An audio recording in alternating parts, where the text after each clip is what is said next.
艺人罗志祥18日突然在 Instagram 发现实动态，无预警宣布全面退出经营12年的潮牌 Stage， 震惊粉丝们。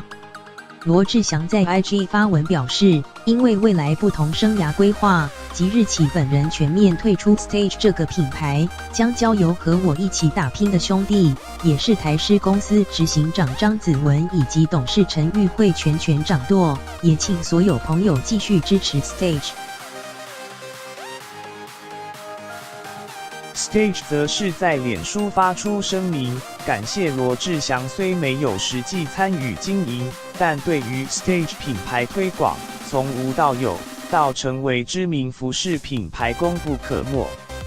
因面临转型，罗志祥对于 Stage 推广已完成阶段性任务，未来 Stage 的定位及发展策略，罗志祥因另有生涯规划，无法继续参与。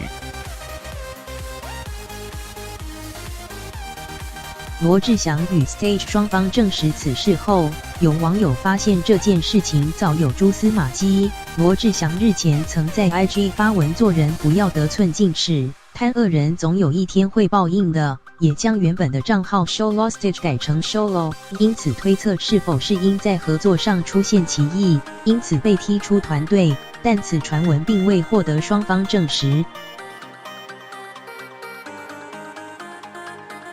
虽然罗志祥确定退出 Stage， 但并不表示他退出潮牌市场。其经纪人小双随后也在微博透露，罗志祥将创立属于自己真正的品牌 Got No Fears， 也请粉丝们期待。